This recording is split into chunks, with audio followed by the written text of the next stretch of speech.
It didn't take much more than a bottle and 2 chairs to make a speakeasy. This is what Daniel Okrent said in his book, Last Call, The Rise and Fall of Prohibition. Today, join us for some stories. Get your own bottle, glass, or mug, and relax. This is Speak Easily, and I'm your host, Krista Stauffer. Steve didn't leave us, so we're in good shape. Is it less intense? I'm still here. And we were talking about, this is like a great time for product placement or prop usage. You know what I mean? Like, because he noticed my coffee cup. Oh, yes. Company. And I thought, hey, look at that. That must be where you do theater shows. It is. I mean, I really didn't intend this. Otherwise, it would have been like Wadsworth Fire Department. But yeah. What do I have? I'm sure I have something. Somebody made buttons for me that say "Touch Me Mild," which I don't. But I don't wear buttons, or at least I. Did you ever wear buttons? Did you ever have, like, I mean, I guess it's not a thing. Like, I don't have any, like, I don't wear buttons. Like, I'm not a no buttons, please. No obviously. Buttons. I don't do buttons. I just, I guess I probably have worn buttons, but I just never have been, like, passionate about it, you know? You don't want to talk about your flair? Yes. And some people do, though. They have the smaller ones are cooler than the bigger ones. They is what I've learned. Yeah. Yeah. No, I was a New Kids fan back in the day. And we had the big, like, I mean, they were 6-inch buttons. I believe I had a Jordan and a Joey because those were my New Kids. But we didn't wear them. We just displayed them on our desks, which didn't seem to serve any purpose. But yeah. People still That's back when buttons were big. Now buttons are small, but they're still big. They're still they're big and small. They're big and small. Yeah. Both big. Yeah. Yeah. Do you ever what's your Never flair? mind. Like, do you wear flair now? You know what? I wore a wrist bracelet the other day and felt absurd. Wait, where else would you put a bracelet? Well, yeah, that's true. But yeah. I guess ankle. You could do ankle. Oh yeah. You could. Those are the options. Yeah. An anklet. Yeah. What was it? So I had a gig for a real estate company, and right as I was leaving the house, I like found this bracelet that somebody had given me, and I was like, "Oh, I'll wear it. I never wear this." So I wear it.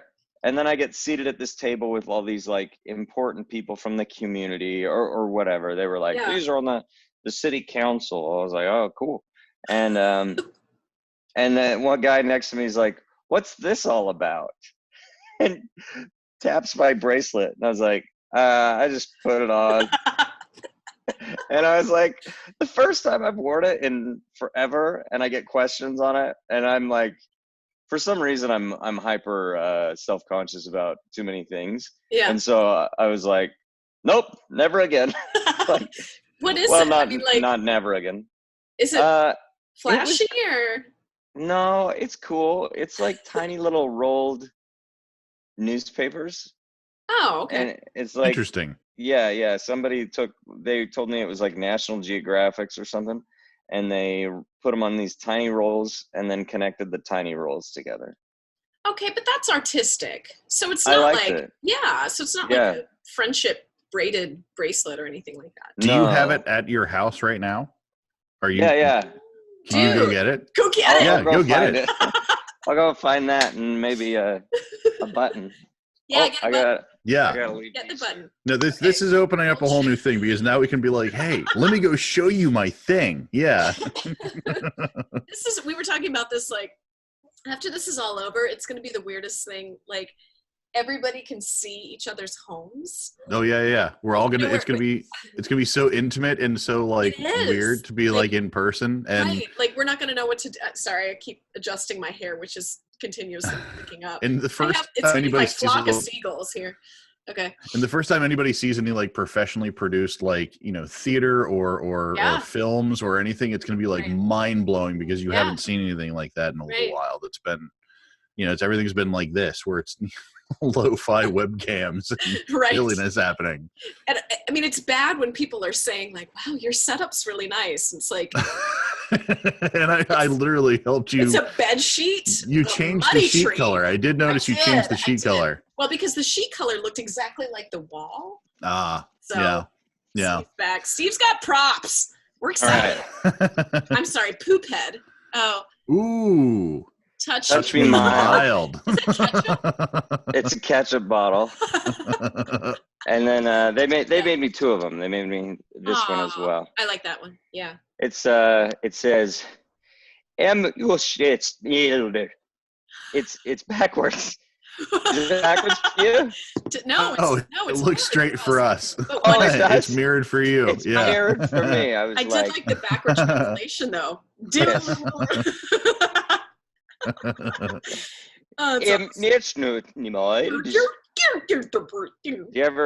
you ever try to talk backwards? No. Do you? Yes. Well, that is a weird. What's your name backward? Go. You know it. Yeah, that's. I got it right away. Really had to think about that for a long time. I could see. What's your last name backward? Oh, that I don't know actually. You've got. I've never even thought about trying mine backwards. It'd be ridiculous. Your name has 3 letters. It should take you like 2 seconds. Neb. No, I know that. My first name's easy. My last name, try that one. No, I'm good. Thanks. Lotnedine. It's a good thing because we have our screens and we can Yes, and we've got all this information called up right here. Right. So Steve, do you think of other things backward? Like No, well, no, but I mean I do have a little bit of dyslexia. Sometimes when I'm writing, but not this type of writing, this type. Yeah. I'll start in the middle of the word and go this way, and then I'll be like, whoops, and I'll go back that way. Okay. And that's whatever. Right. But no, the backwards thing happened because we had a computer program that you could record your voice. So I would record my voice, and then I noticed that you could reverse it. And I was like, oh, interesting.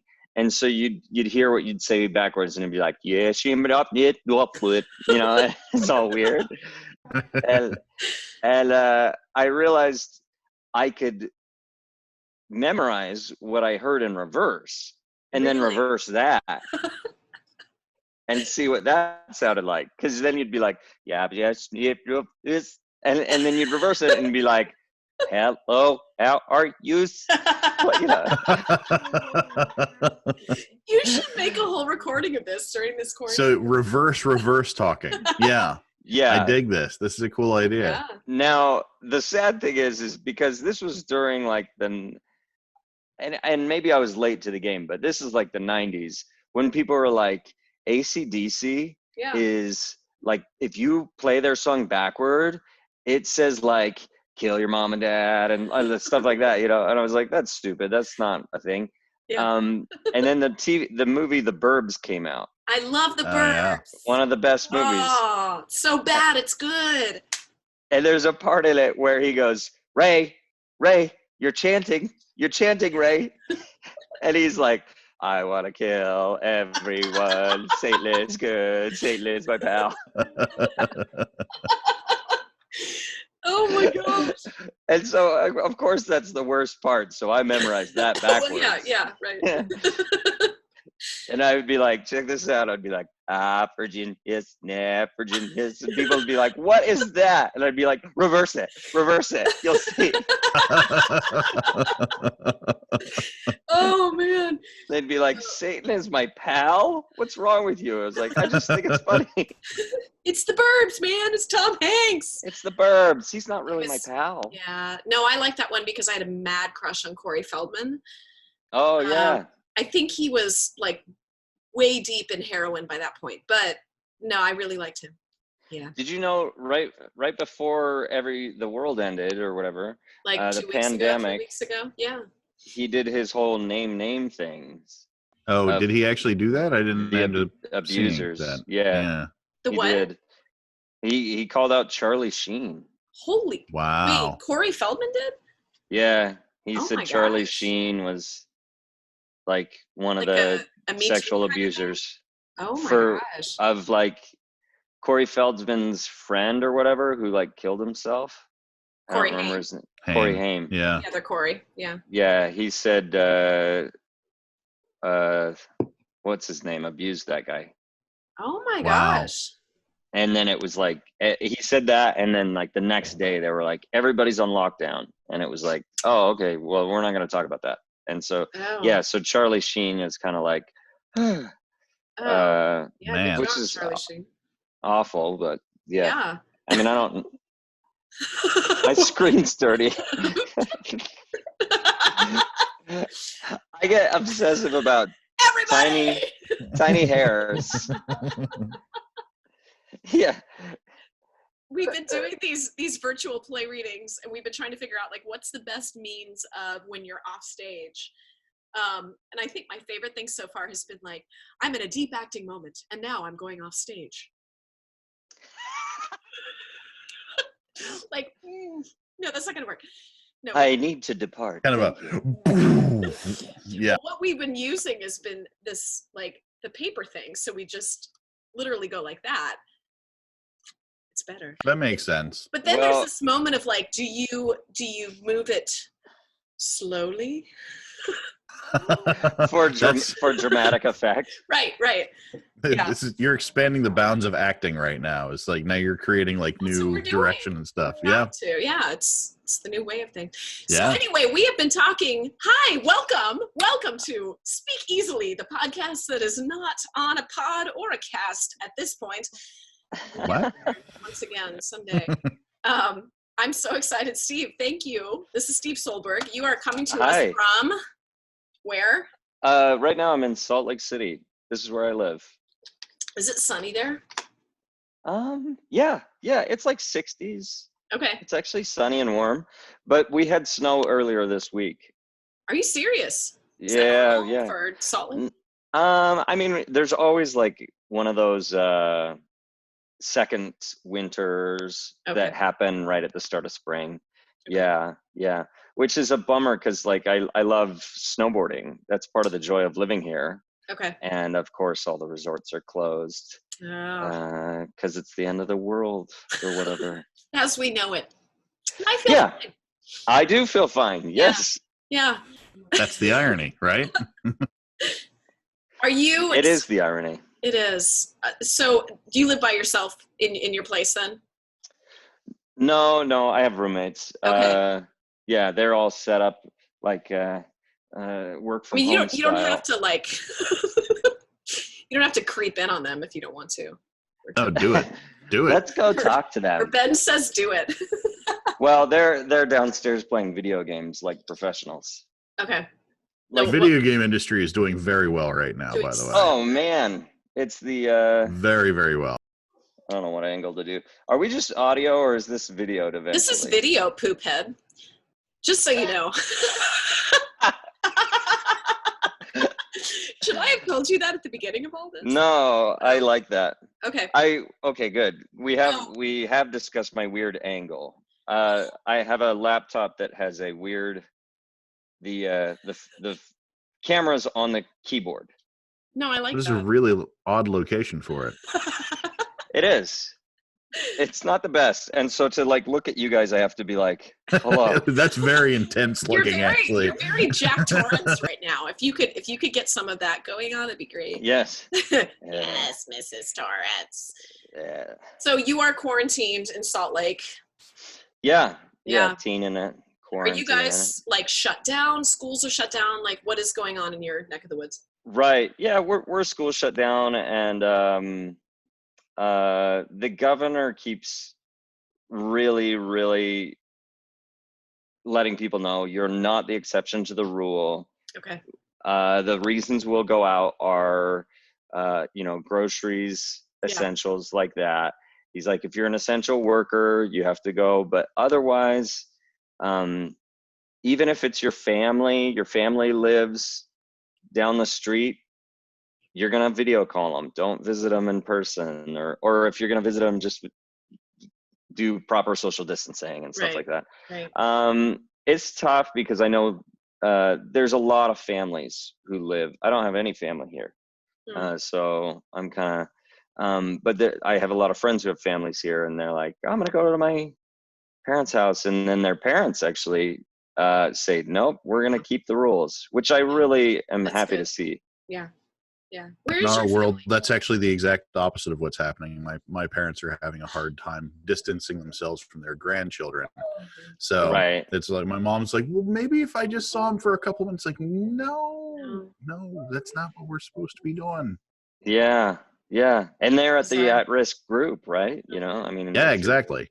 Yeah, it's like it's not. I'm not trying to keep them away for, I don't know, fun or whatever. It's to keep everybody safe. You know? Yeah. Yeah. You're like, I'm not trying to not kill my kids. I'm trying to not kill you, Mom.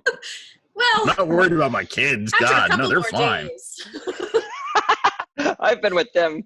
Okay, I have to share this. I hope it's okay. We'll see if my brother texted me the other day and he said, I've learned that if I ever do something heinous that gets me arrested and they give me the option of going to prison or house arrest, I'm going to prison. Like, Same. he's just like Same. in a heartbeat. I was telling a friend this morning, I said, I think this is my fault because at one point I made the joke, like the only way that I will ever homeschool is if the world explodes and there's nobody within 500 miles of me. And apparently this is the way that goes because now I'm a homeschool teacher. So that's cool. Yeah. Yeah, it's awful. It's awful. It'll be fun to like hear all the things that kids from this era like have learned. Like they'll be coming back to school and they'll be like, anyways, when the Eskimos won World War II, we all know. Be like, no, this is how you really do long division. There's no tricks. You just got to do it. I think new math is screwed, guys. Oh, so the Common Core is so gone. So gone. Yeah. So Steve, tell us where you're from. Are you originally from Utah? Seattle is home, actually. Okay. Is your family there? But then they are all my family's moved from Seattle too. They have done the opposite of the rest of the world, and they live in California now, which is what every other place I've lived other than California, Seattle goes, well, it's all the Californians moving here. And now that I live in Salt Lake, we all say the same thing. And yeah, my family now lives in California, but not in any spicy, exciting place to live. My parents live in Bakersfield, so where is that near? It's an hour 45 north of LA. Okay. And it's in the San Fernando Valley. So a lot of like the vegetables that any baby carrot, all of them. All of them are from Bakersfield. Yeah. Look at your baby carrots and it'll all say Bakersfield, California. I will do that the next time I have my mask on and I go to the store. Yeah. Wow. The mask thing is funny to me. It's weird. I got bummed out last night because they were like, don't wear masks. It doesn't really make a difference.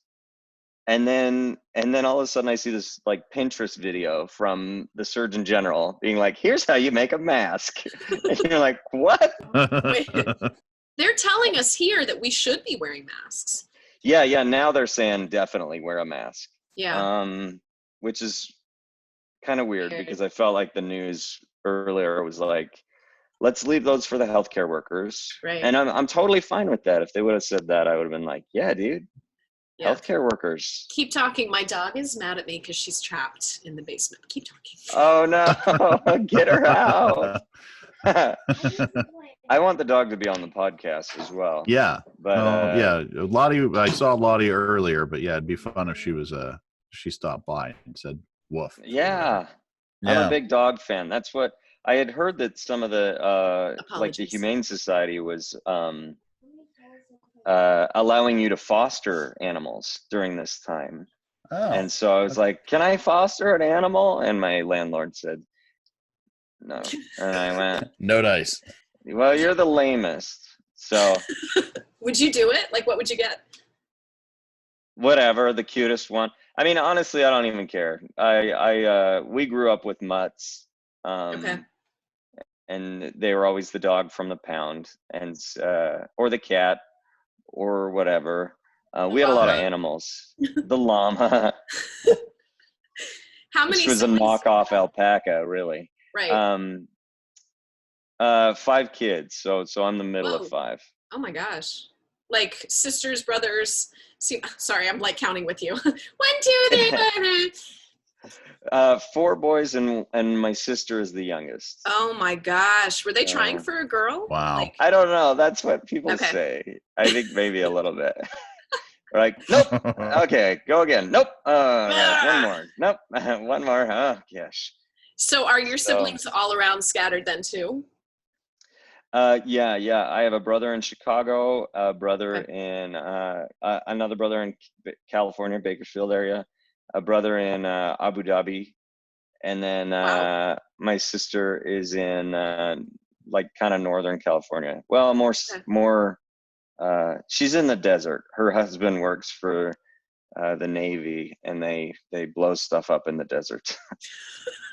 On purpose, right? Yeah, it's crazy. They buy like new trucks and shoot missiles at it and be like, how much did that missile blow it up? And they go, a lot. And he would say, is there any chance?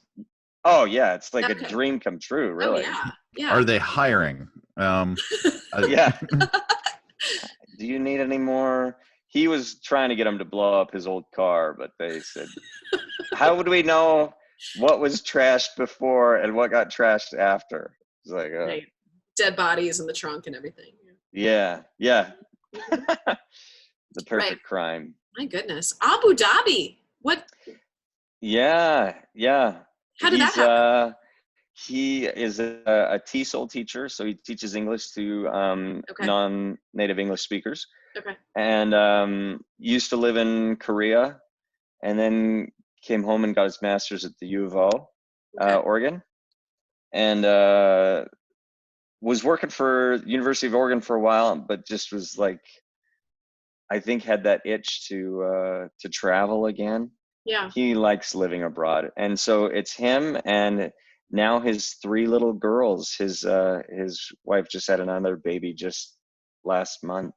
Wow. And so it's been great. I get to go over there every once in a while. Oh, that's cool. It's beautiful, and it's very eye-opening, because sometimes I think our view of Middle Eastern countries in the US is not a positive one. Mm-hmm. And to be able to finally go, oh, these people are so much more like us than you realize, and very they are very family centric. My nieces get scooped up all the time because there are a couple of little blonde haired girls running around, and so then these ladies in like full hijab, where it's like you just see just their eyes, but you can still see a lot with people's eyes, and you can see that they're happy, and you can see, and so they would go make eye contact with my sister-in-law, and then go right to the girls and just start talking to them and scoop them up and just love them and hug them. And I just thought, this is a different world than what we perceive, where we're like, oh, the Muslim nations are out to get us. And it's like, or hug our children. They might just be out to hug our children. So watch out. Yeah. Yeah, be careful, especially if they're blonde. Diabolical. Yeah. That's so cool. So you grew up in Washington then, and then where did you go to school? I went to school in Hawaii, actually. What? That's awesome. Yeah. How? Why? What? How did you get there? So I lucked out in some ways. I was a runner in high school. Okay. And loved running, but didn't think I was fast enough to run in college. And then I ended up, I was at a small junior college, actually, in Idaho before Hawaii. And I did a triathlon and I won. And the guy goes, you need to try out for the cross country team. So I tried out for the cross country team and made it. Okay. And our cross country team at this junior college ended up winning nationals. So we were the fastest junior college cross country team, which is a weird prize to get. Yeah. And so then this coach from Hawaii recruited me. and said, "Do you want to come over here?" And I was like, "Yes." Well, I don't know. Yeah. Hawaii. I guess. So it was weirdly cheaper for me to go to school in Hawaii. Oh my gosh. Yeah. What did you study then? Just lived out there on the North Shore, went surfing. Biology. Yeah. Okay. Yeah. And you were a surfer? I did a little bit. I didn't surf. My coach hated the idea of us surfing, actually, because he was like, "You're gonna get injured or you're gonna do something," and so we had to secretly surf. Did you wear masks? I am surfing.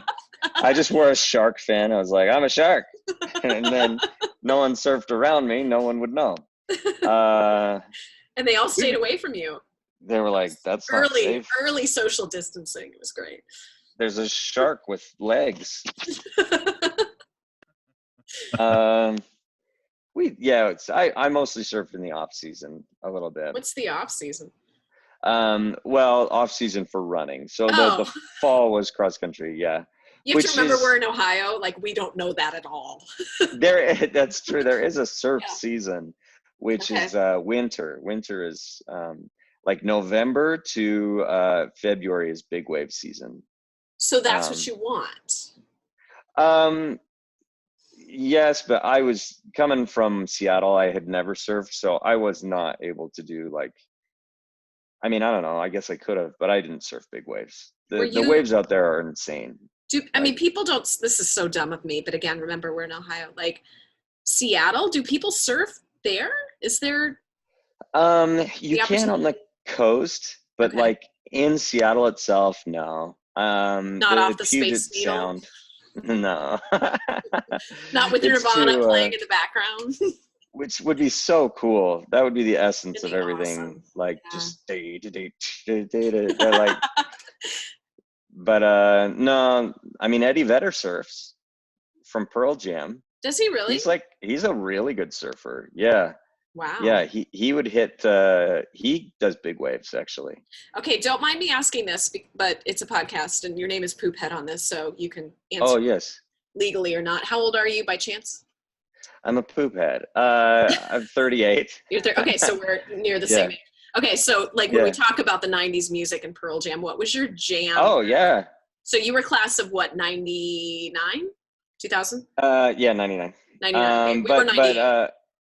But my, I loved Nirvana and Pearl Jam, but at the same time, Seattle, what it taught you was that if you liked what was popular, then it wasn't cool.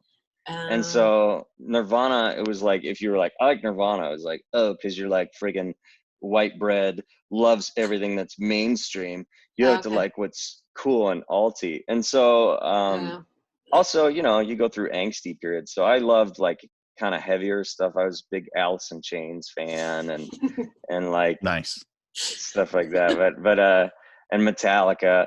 But I was bad at spelling. So I had when you'd wrap your books, your textbooks, in the garbage bags or whatever. Bag. Yeah, and then you draw on them, and so I drew this skull rocking out and lightning, and I was like, yeah, and it was I think it was the Megadeth skull or whatever, but then I mixed bands for some reason because I was a kid, and so I put Metallica, but I didn't know how to spell Metallica, so I put Meat Licka, and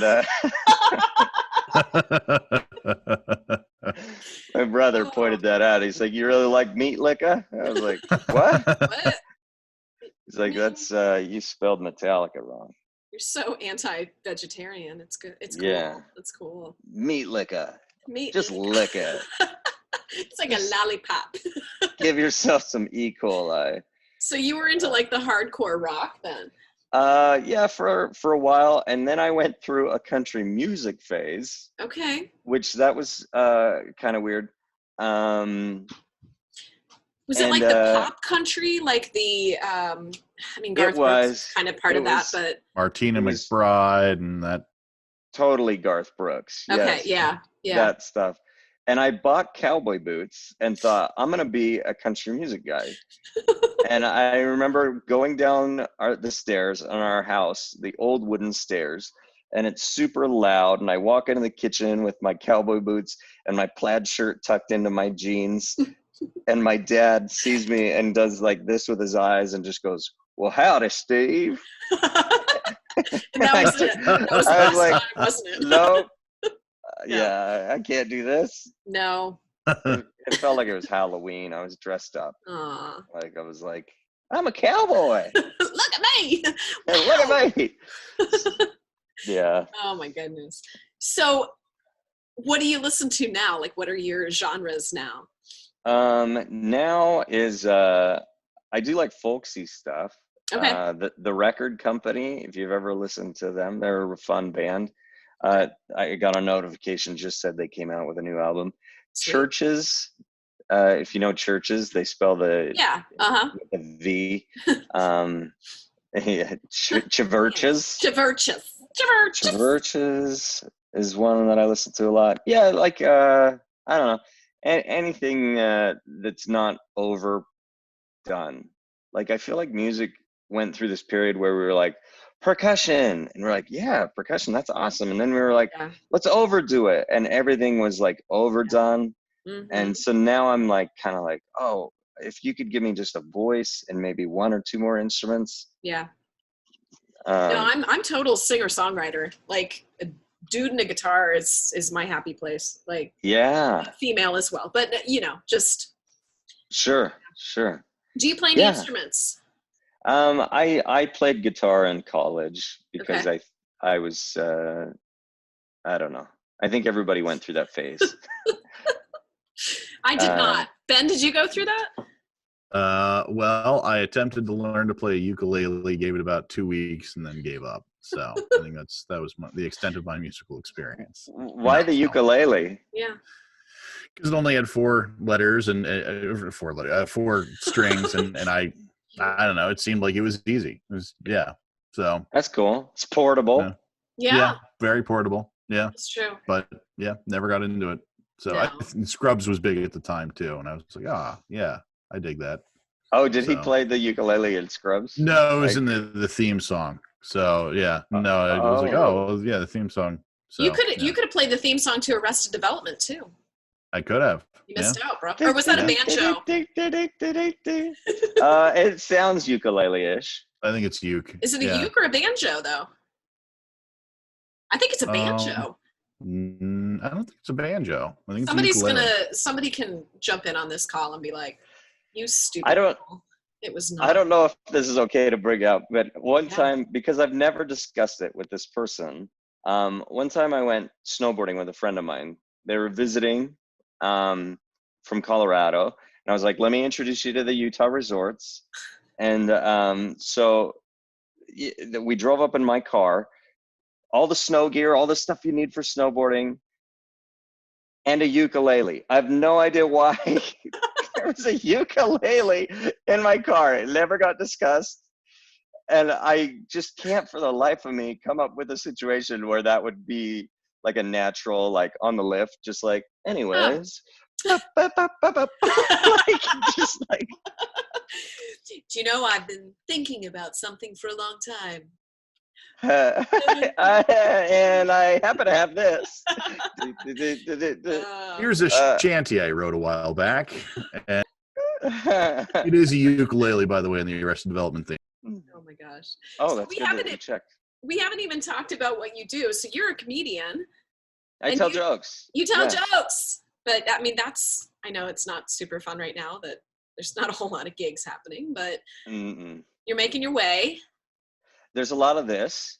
Yeah. Where you're like, and then this is what I think is funny about my corona. Like, you just Is it weird? Because I know I've seen a couple of your live things now that it's like it's all said and done. Thanks. That's what like we finished our live theater last night. And it was like end of scene. Yeah, you just kind of for applause. It's just awkward, and and you're like, well, we really suck, don't we? I mean, that's just kind of what it feels. I know it's not bad. Sure. Sure. How are you doing with the live gigs? I mean, is it hard to literally not have anybody laughing directly with you? You know, yes and no. Because one, I'm so not used to people not laughing at my stuff that no, I'm just kidding. But people are like, that makes sense. Why? How did you have a job before this happened? I mean, your name is Poophead. Your name may not be out there. Like, that's true. Yeah, not a lot of people know Poophead, the comedian. It's like Carrot Top, you know. He was. It'll get out there. Just. He was very popular. Oh, geez, I can't type in. No, it's funny. You're very like. This is like Beetlejuice hands, right? Before they come up and like pull the faces down. It's great. Yeah, I added the comedian so people know. There you go. They were like, oh, I was thinking you were just a poophead. No, that's okay. Now I know it. Yeah. That's different. But you're doing live gigs and you're recording stuff. So it's been, what's the reception like? You know what? As long as I can get like one or two people in the room laughing, then I'm okay. I've been rehearsing comedy so stand-up is a funny art because you really do need to stay on top of it and practice it. Yeah. And if you don't, then you just aren't going to be as sharp as you need to be. Mm-hmm. And since I don't live in New York City, and I'm not on stage every night, I actually am constantly practicing online. Okay.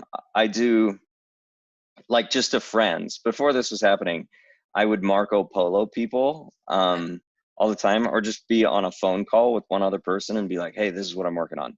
Okay. What do you think? Yeah. And so if I can get that one person to laugh, then I hopefully can infer that I would get more laughs.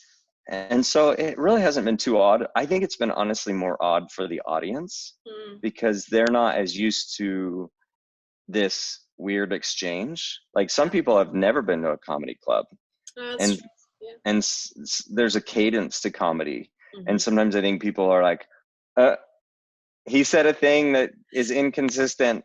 And you're like, that's why it's funny. It's not what you anticipate.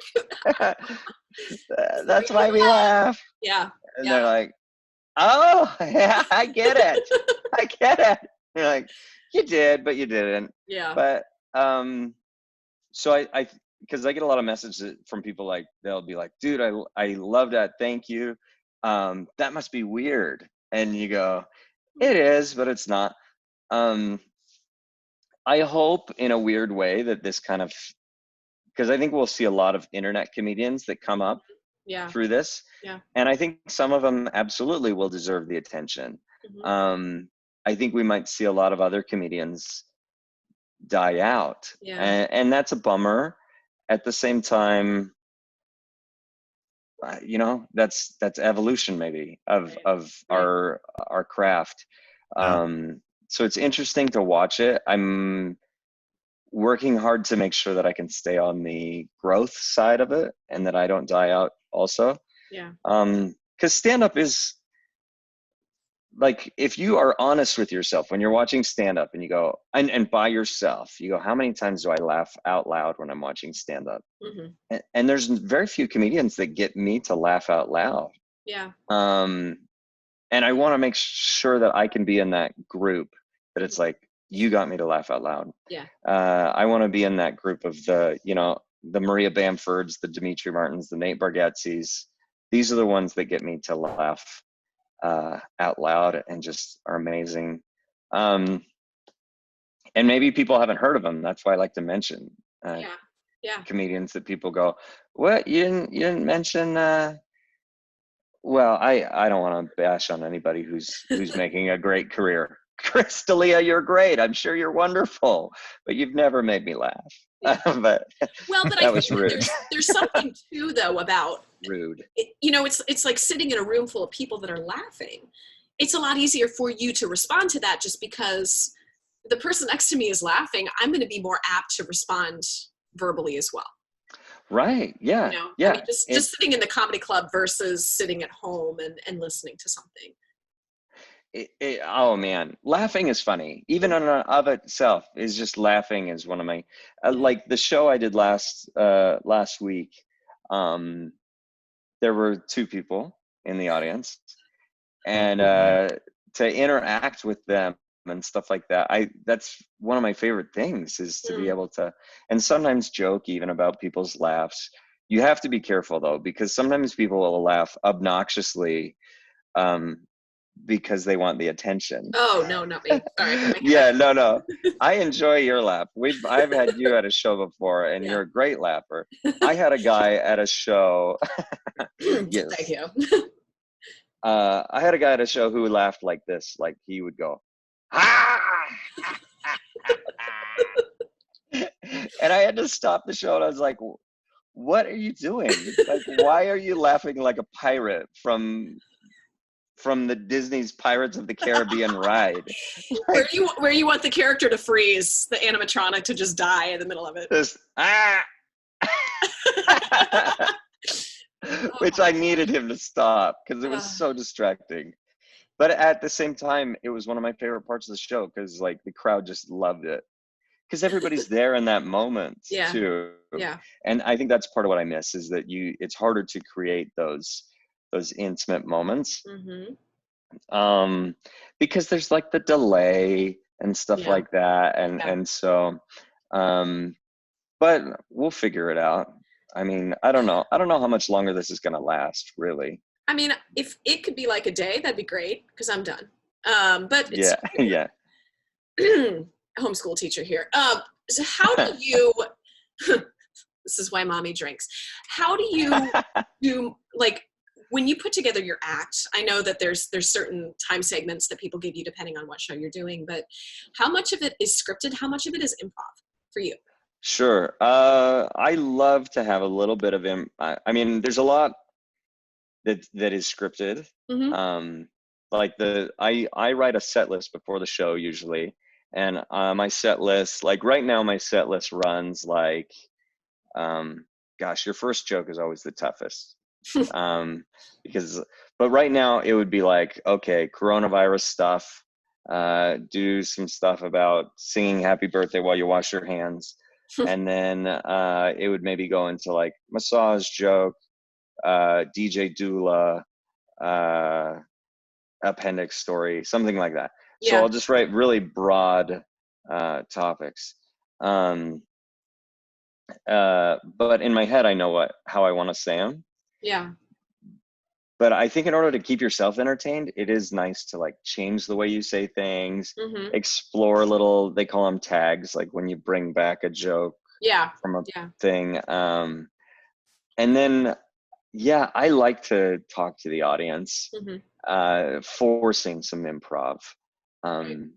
Because that makes comedy, like so much of it isn't as much about was the joke funny, but it's about a connection. Right. Do I feel connected to this person? And that's my goal, is to make everyone in that room feel like, oh my gosh, we all are connected through this thing.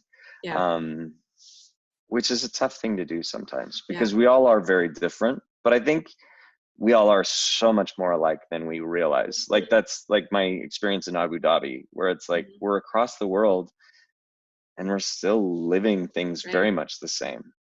I think that's one of the benefits of the coronavirus is realizing how alike all of humanity is. And how valuable it is to all of us, where we're all doing this thing to try and save each other. Which is really cool. It is very cool. I think what I've loved is just getting to do things like this. I mean, I don't, you and I met at a comedy club when you came to Columbus, but otherwise, like, we don't know when you would be back in town, So it's just being able to get this opportunity we've got a play reading tonight with people that are in New York and Pennsylvania and Columbus here. The music director is in Sweden. So it's like, oh my gosh. That's so cool. We're sitting on a computer. And the coolest part is you don't have to wear pants if you don't want to. No. Can't stand up. But other than that, it's fine. I will stay seated. Incidentally, I'm wearing pants. Ben? I have pants on today. No Everybody's pants. in pants. Everybody wearing pants. Pants is one of my favorite words, by the way. But Really? Why is it's that? a funny word. I don't know why. Okay. But and It's got a funny sound. say Pants. wearing pants. Yeah, it's just very. And I think it's because British people call Like pants for pants. British people are their underwear, and Oh. so there's a I think part of me that's giggling about that in my back. And I'm like, I'm wearing pants. I'm wearing pants. I got my pants on. I If got it my makes you pants. feel better, one of my favorite words with no real good meaning behind it is awning. I love the word awning. Awning. Awning. Awning. I think it's the Ah. I put because the in awning. yeah, another one of my favorites is ambiance. And then somebody corrected me and Oh. said, I never say ambiance, I say ambience. I'm like, ambiance. Ambiance for sure. Yeah. Ambiance, right? I think it's ambiance. I think it's ambiance. If you want ambience, I think you need a prescription. Yeah, that's a yeah. that's There's a cream prescription. for that. Yeah, I don't. No, it's ambiance. Yeah, that's what I would prefer to create. Yeah, and pants. And pants. Wearing. I created some ambience in that room. That was good. Yeah. Yeah, if you created ambience, yeah, that's for sure. You're crop dusting. You're doing something. Are you a crop duster? When I run, for sure. We're getting very personal in this interview here. yeah. But yeah, otherwise I try to be very polite. Oh, no, not me. When I get nervous, my belly is the one that, I have the nervous belly. Every time. I've been doing theater since I was like 6. This is great. Everybody's going to know this. We were talking about this last night because one of the actors, she's like, oh, I remember when you crop dusted in the prop room. I'm like, yeah. But I do. Like, it's right before a show starts, my belly is so upset. So it's just like, oh. Yeah. Do you get nervous before shows? No, but I mean, I should, but I Meh. I used to. It depends on how big the show is. If it's if it's something that I'm not practiced at, then for sure. Yeah. But yeah, now I'm more excited. Not like nervous, like I'm going to puke on all of you the second I walk out. But I mean, do you get that just sort of the boost of adrenaline still? And I missed a letter. Yeah,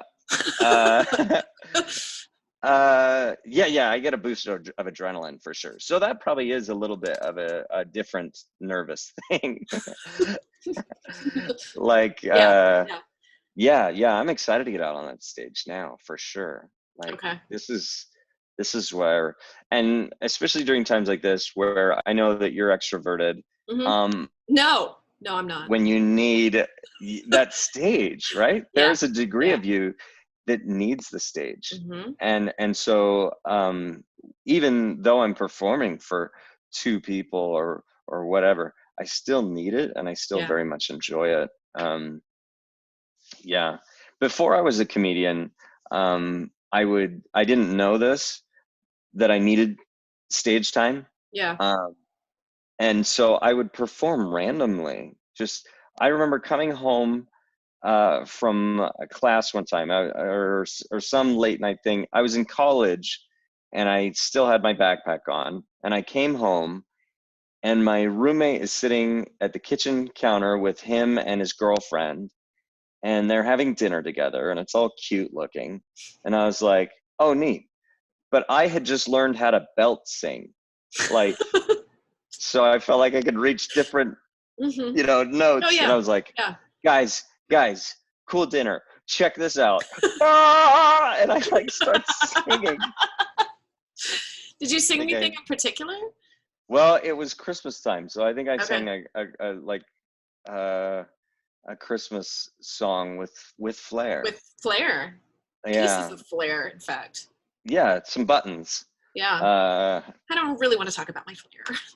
I keep it right here. And I remember them being like, that was nice. Thanks. And I was like, yeah, okay. And I went back to my room And then not until years later I was like, that was really rude of you. Like, why did you do that to them? Like holding them hostage. But Yeah. now I don't. Now that I get it out on stage more regularly, Right. it's And you helpful. get paid for it too, which is awesome. Oh, it's so good. I get money. I get to get like this weird thing satiated. Yeah. It's everything. It's Trust everything me, I completely understand. yeah. I get Yeah, it. you know. Yeah, it's weird. It's weird to be in this time and trying to seek those things out and trying to still look, this is the problem with this. Like I am touching my face constantly. I never knew how much I touched my freaking face. Like all the time. All the time. It's itchy all the time now. It's hard because it's an emotional time as well. Yeah. And like I think a lot of people have a hard time sleeping. Mm-hmm. And a lot of people, that's probably most likely where they're gonna cry is in their bed as they're falling asleep, and they wake up with eyeball crusties and they're like, I can't touch my face. Don't wipe your tears away, just let them roll down like a sad movie. Yes. Yeah. Oh my gosh. Which is a weird thing. It's going to change there we go. Flock of seagulls again. I don't know what's happening. This is a weird time where everybody is going to probably change their view on how dirty something is, like how it's just seeing, I love seeing people attempting this social distancing. Like some people are really, really psycho about it. And then like the kids that I watched, we have a church in our backyard and they were playing basketball. And they were socially distancing, but I don't think they realized that when you pass the basketball, you're actually not socially distancing anymore. Right, right. Sort of kills that whole concept there. So you need to wipe it off right as you get it. Bounce pass. Oh, hold on. Just a second. Just a little Clorox. Hold on. And everybody still be fooled when I take left. Right. So what do you think, like, where do you see the future of all of this for yourself career-wise once we get back up on our feet? I mean, do you think it's going to come back to normal quickly or? I'm not sure. I hope that we get to see audiences again because I think there's a really fun thing that happens. Live shows are way better. That's just the bottom line. Absolutely. And if you have not been to a live show, I think there's a lot of people who haven't. Mm-hmm. I think there's a good chance they're going to want to after this. Yeah. Because they'll start to realize that there is a lot more magic to a live show. Right. So I do think we'll see a bit of a boom in about a year or two. I don't think it's going to be right away. I think we're going to definitely take our time. But I think 2022, like that time past that, I would bet live shows become tremendously popular. Absolutely. I think we'll have to be careful because I don't know that coronavirus is, I mean, I did get my degree in biology. I don't know that we're going to get rid of it that fast, actually. No, I agree. Part of me is like, it's either a vaccine or it's the whole world gets it. Mm-hmm. And it might end up being the latter one, where we just all eventually get some kind of natural immunity. I don't know, but yeah, I hope we see more people out eventually. For me right now, I think that it's going to be much more online stuff. Mm-hmm. In fact, yeah, I've done the whole vision board dreaming, like, okay, what plan do I have to do so that Steve Soelberg can keep working? And it's like, okay, next week I have 3 YouTube videos that are going to come out, and then Instagram posts that are planned, and Facebook posts that are planned, and so because to be honest, I used to not post as much because I was doing live shows, so I was getting my fix where I was singing to my roommates, and now that I'm not getting that fix, I think it's helping my brand quite a bit, actually, because I was like, oh, I don't really care to share online. Just come see me live. And now people are seeing me a different way, and they go, "Hey, you're funny. How come I've never heard of you?" And I was like, "Because I never told anybody on the internet that I did this." So that's awesome. No, I agree. It's a really good time for me, it's learning technology, which Ben can attest to. I am horrible. I mean, we spent the time before you came on, and then even when you did come on, I'm like, I mean, that's typically my response to tech in general. But like, yeah. But here we are now having to do this. Like, this is the only option. Did we do Ben did an audio adjustment there, maybe? Oh, did he? No, I don't know. No. I think the program detected she got really loud for a second, and it did. Yeah, it was dialed you back. It was like, okay, too much of that. Let's dial that back. This is like a dream come true. That's the Zoom and Zoom, where it's like, okay, we're just gonna zoom out here. Yeah, she's awful. Let's turn her down. I wish I had that with family. They probably would like that too. No, but I agree that this is the time that people are, whether you want to or not, learning new skills. I know that for us in the acting field, it's sort of like, I think we're all going to be pretty good at film acting when this is all said and done. You know, like, how do you connect with somebody on a screen that's not there? It's like, oh, wait, that's film acting. You know? Yeah. Like, literally, I mean, same for you probably. Like, how do you adjust to the fact that nobody necessarily is sitting there laughing as you are speaking? Which is so good to learn that skill set, because I know a lot of people will go to shows because a person is famous, you know, they know this or that actor, and that actor or whatever, they go and do a live stand-up show because they can, because they'll sell it out. And then people go and see the show and they go, "How was it?" And they go, "Well, the openers were funnier." Yeah. But they were really funny. And you go, "Yeah, they were really funny. And the openers were funnier." But that's because that's what they do. If you took those openers and said, "Now go be actors on a TV show," they would be bad at it. Right. And so I hope that it opens people up to the idea of seeing more people that they're not used to seeing. In my career right now, I find myself like, I'm kind of in an indie situation. If you're like, "Oh, I don't know Steve Soelberg, but I like him," or whatever. The unfortunate thing is, it's cool to be an indie band. It's not as cool to be an indie comedian. We tend to go see people who are famous rather than if they're just funny. We just trust. If they're famous, they must be funny. Right. And we tend to think if they're not famous, they are not funny, which is not the case. But because there's so many comedians who are hilarious that you've never heard of, you know? Yeah. But I think that's where I kind of found your comedy, was like, oh my gosh, she's really good. I have no idea who this dude is. But it's for me, maybe because I'm an indie actor as well, you know? That's right. That's right. Finding those storytellers and the ones that bring more of life to it than necessarily like going to see an actor try stand-up. To me, stand-up is petrifying. I'm an improv actor, and really? I wouldn't do stand-up. No. That scares the crap. No. Really? Yeah. And I think improv is the other way, where I'm like, that's scary stuff. And you hate the idea, because I hate the idea of being like, and then the crowd being like, "Say your funny thing now." And you're like, "I'm not sure what it is."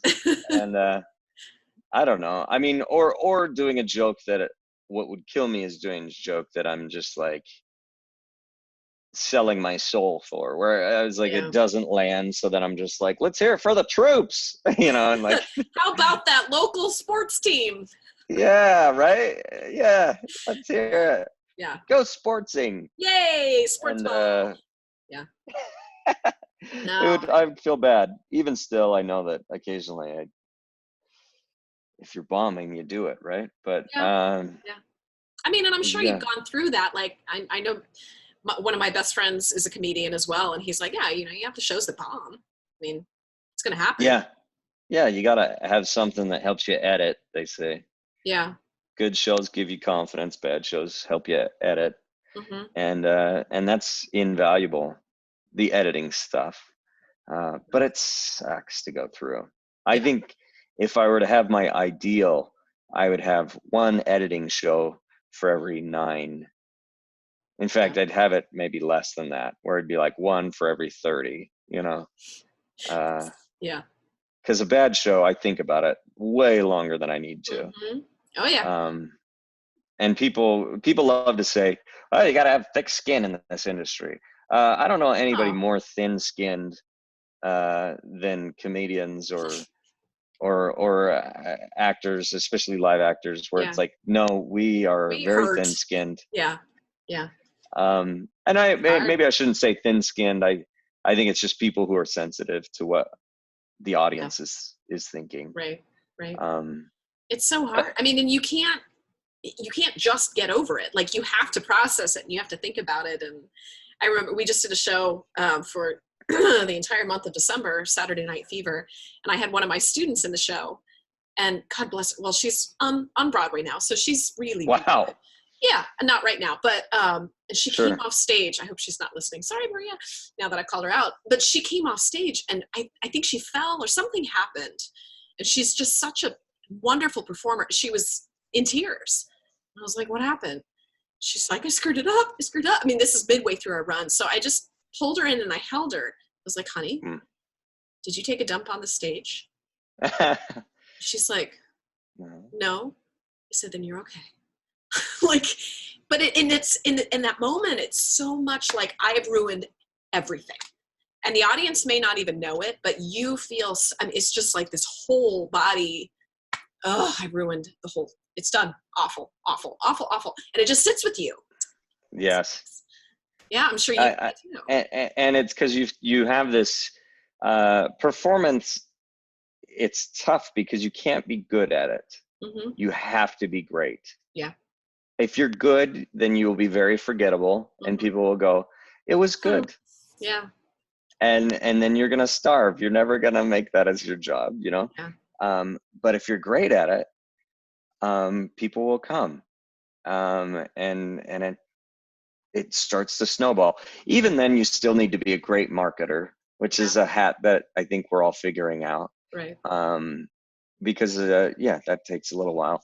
But that's her going through that. That's somebody who's great at it, right? That's somebody who's that's how we learn. Going, I'm great at this thing, but I did something sub great. Yeah.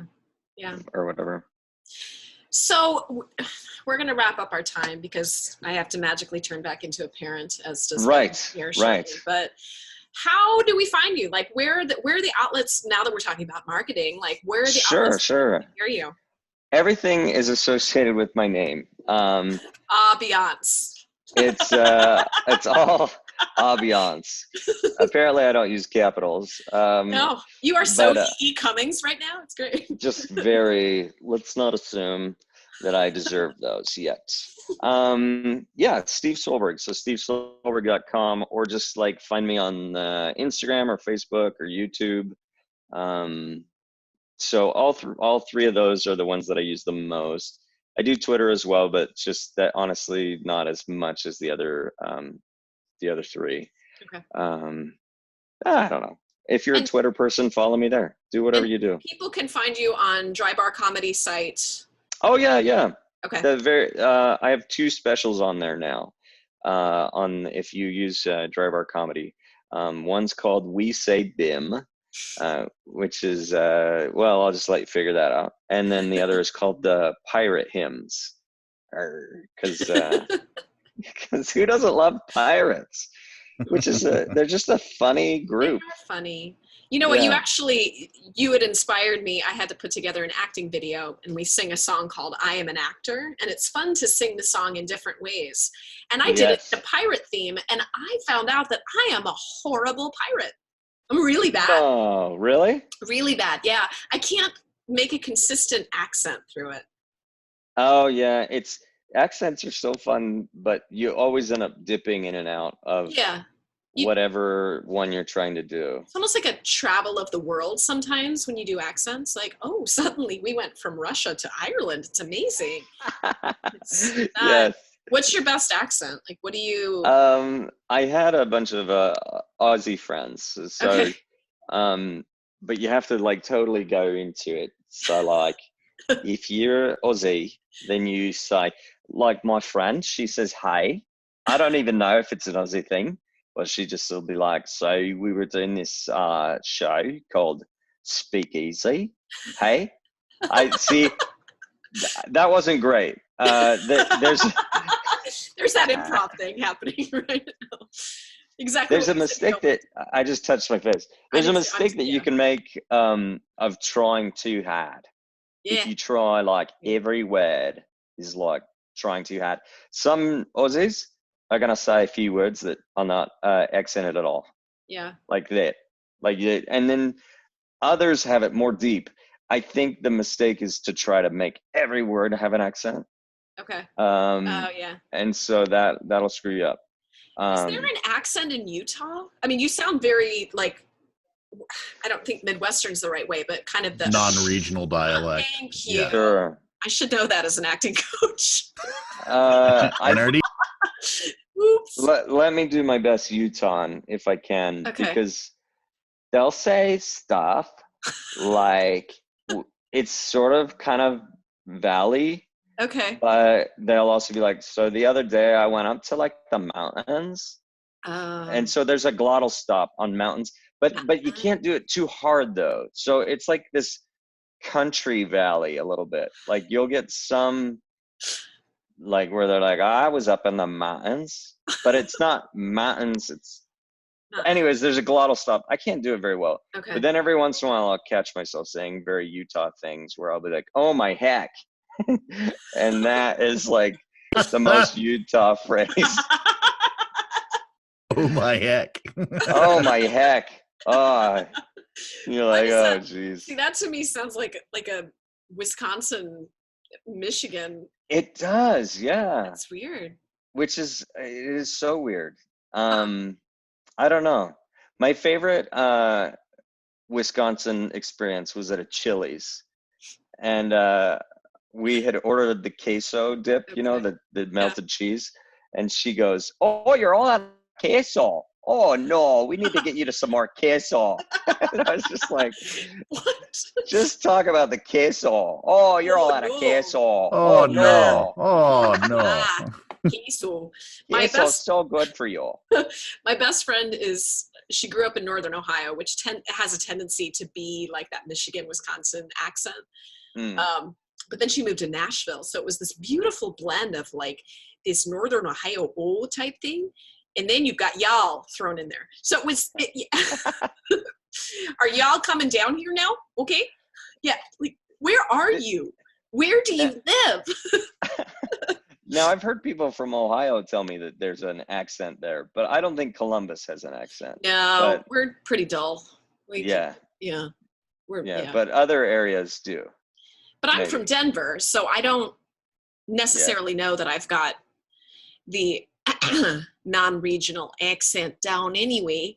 But no, I don't hear an accent here in Columbus, but you do in Cincinnati. You will in Cleveland, right?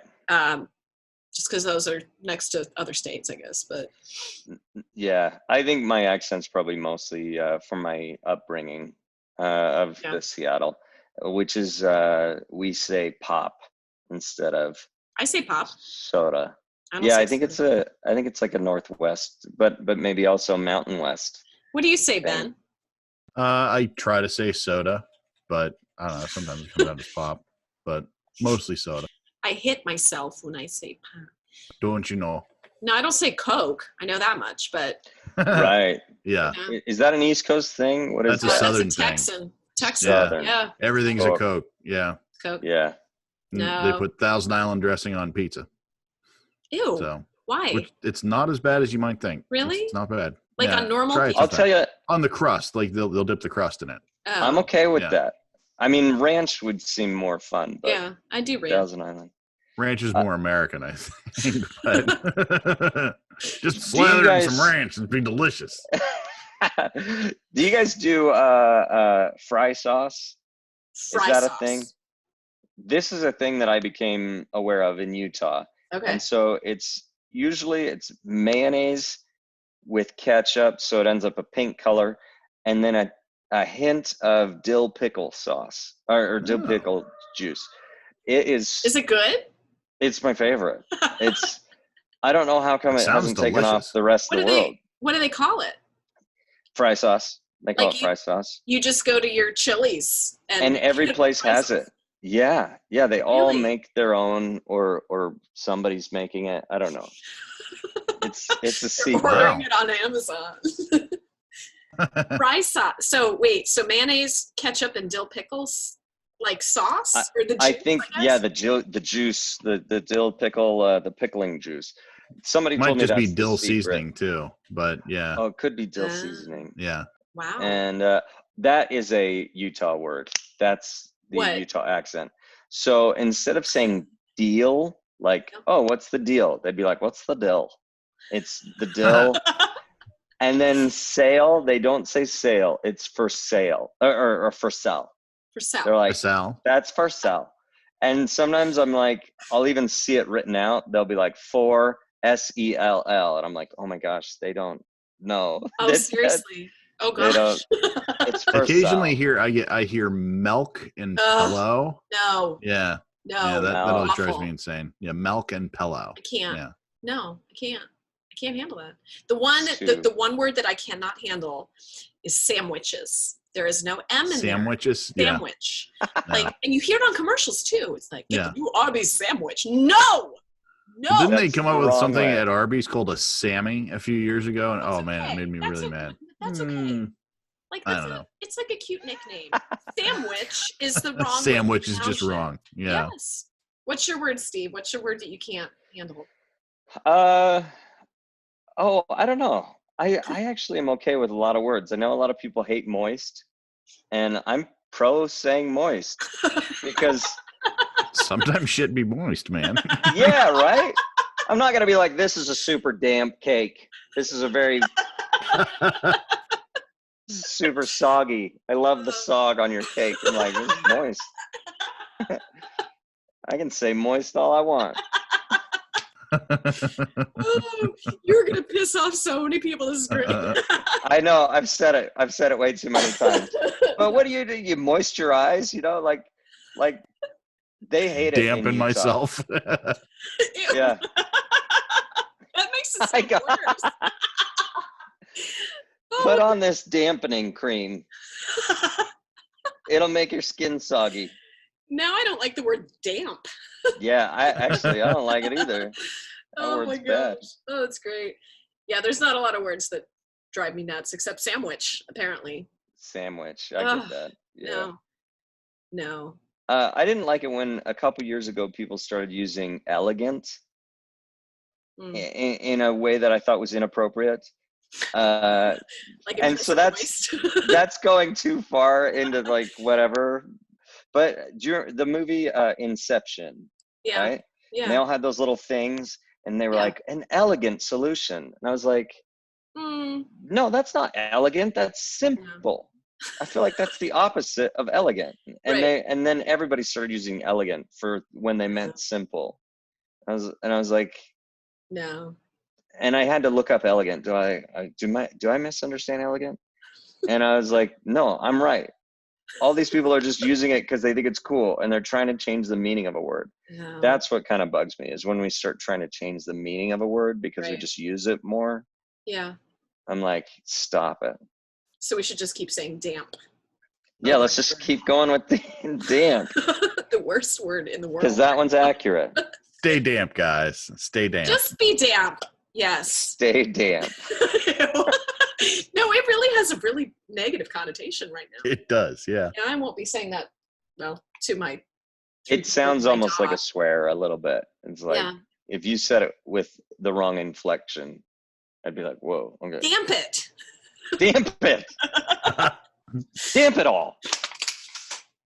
Yes. All right. Well, Steve, thank you so much for joining us in your... Thanks for having me. No, we're so excited to see you, and I hope people reach out and get to know your stuff. I've loved your stuff for a couple of years now, and it's been great getting to know you, and thank you. Well, for keeping us laughing all this time. It's been great. That is so damn nice of you. Thank you very much. Well, damp it. I'm so glad to do it. Thanks. This has been a huge pleasure. That's great. That's great. We'll look forward to seeing you online. But thank you to everybody for tuning in this new weird way that we're doing whatever the dance that we're doing right now. The way the world has forced us to hide and just speak out via the electronic arts and everything. Yes. But hey, thank you so much for tuning in. We really appreciate it. If you like what you hear, click like and subscribe on Facebook and all the other places. Krista is doing bird stuff right now. Yes. Which way? I guess I'd go the other way if I was flying.